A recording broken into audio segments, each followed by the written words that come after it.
Bonjour à tous, bonjour à tout le monde. Bon, aujourd'hui, petite équation encore, logarithmique, donc avec des logarithmes, je sais même pas si ça se dit, je dis ça, mais enfin voilà. Alors, on a x exposant le log en base 3 de x qui est égal à 81 fois x exposant 3. Comment on va pouvoir résoudre tout ceci? Alors, ce qu'on va faire dans un premier temps, c'est qu'on va essayer d'enlever l'exposant log en base 3 de x. Et comment on fait ça? On a tout simplement qu'à faire un logarithme. Et vous allez voir que en soi, au lieu de faire le logarithme naturel ici, le logarithme népérien, le logarithme en base 3 va nous être beaucoup plus utile. Alors, si on fait le log en base 3 ici, je vais avoir que le log en base 3 est donc de x exposant le log en base 3 de x, d'accord, qui est égal au log en base 3 de 81 fois x exposant 3.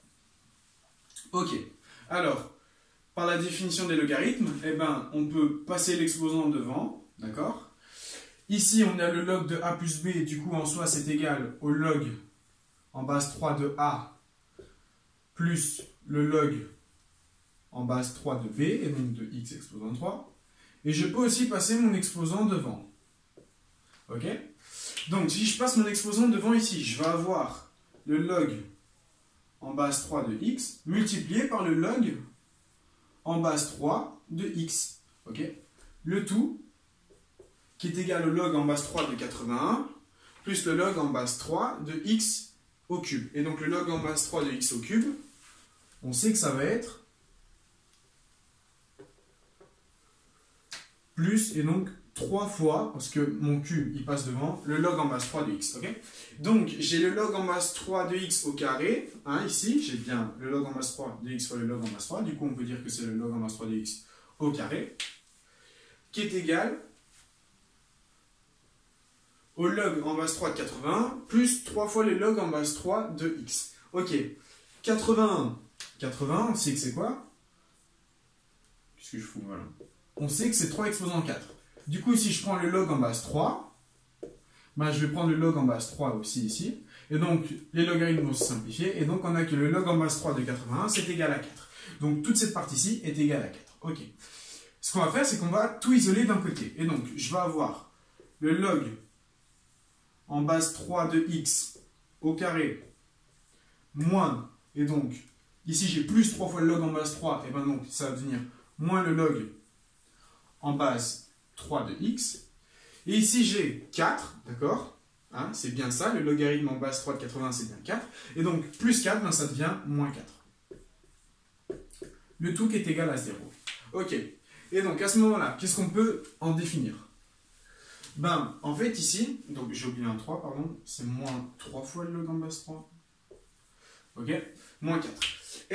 On a un carré, on a... Donc, en fait, ici, on va avoir une équation du second degré à résoudre, d'accord? Donc, soit on fait avec la grosse formule, d'accord? Soit on essaye de factoriser. Si on factorise, ici, j'ai, si vous vous souvenez de somme et produit, j'ai un produit qui est égal à une somme, qui est égale à moins 3, et un produit qui est égal à moins 4. Donc, je dois trouver un nombre, x plus y, qui est égal à moins 3, et x fois y, qui est égal à moins 4. Ces nombres, c'est tout simplement quoi? C'est tout simplement 1 et moins 4. Si je fais 1 plus moins 4, j'ai bien moins 3. Et si je fais 1 fois moins 4, j'ai bien moins 4. D'accord? Donc, on a en fait comme solution, pour le log en base 3 de x, on peut tout simplement réécrire. Donc, je vais le laisser. Que tout ceci, c'est égal au log en base 3 de x, d'accord, moins 4, multiplié par, et donc, le log en base 3 de x, plus 1. D'accord? Et donc, tout ceci est égal à 0. Car, quand je fais ce produit, d'accord, je vais avoir le log carré, plus le log, et donc j'en enlève 4, si j'en ajoute 1 et que j'en enlève 4, j'en enlève bien 3, et puis moins 4 fois plus 1, c'est bien moins 4. Tout ceci est bien égal à l'équation qu'on a au-dessus. D'accord? Et donc, à ce moment-là, si j'ai un produit qui est égal à 0, ça veut dire que chaque terme de ce produit est égal à 0. Du coup, on a que le log en base 3 de x, moins 4, est égal à 0.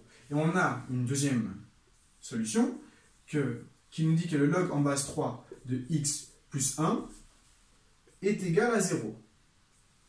Ok. Donc, par définition, si le log en base 3 moins 4 est égal à 0, on peut dire que le log en base 3 de x est égal à 4. Et donc, plus 1 est égal à moins 1. Ok, et donc à ce moment-là, on a deux solutions. Et donc, si on a le log en base 3, il suffit tout simplement d'élever à la puissance 3. Et on a que x est dans un premier temps égal, si on a le log 3 de x qui est égal à 4. J'ai qu'un exposant 3, voilà, et donc les logarithmes et l'exposant s'annulent, et j'ai que x est égal à 3 exposant 4, qui est égal à 81. Première solution, x est égal à 81. Deuxième solution, si j'ai le log en base 3 de x qui est égal à moins 1, j'exposant 3, j'ai que x est égal à 3 exposant moins 1, x est égal à 1 tiers. Et donc j'ai mes solutions. Solution, j'ouvre mon ensemble, et donc j'ai 1 tiers et 81. Tadam! Et donc j'ai la réponse à mon équation logarithmique, ou avec des logarithmes tout simplement. Alors, donc, je prenais le logarithme en base 3. À ce moment-là, par la définition des logarithmes, l'exposant passe devant. J'ai bien le carré du logarithme en base 3 de x. Ici, logarithme de a fois b, c'est le logarithme de a plus le logarithme de b. Le cube, il passe devant, ça devient 3. À ce moment-là, j'ai une équation du second degré, en isolant tout à gauche. Je fais mon produit, d'accord? Et donc, j'ai que le log en base 3 de x est égal à 4 et que le log en base 3 de x est égal à moins 1. Je simplifie et donc j'ai mes solutions 81 et 1 tiers. Voilà. Voilà, c'est déjà fini pour cette vidéo. Je vous remercie de votre attention et je vous dis à très vite pour de nouvelles vidéos.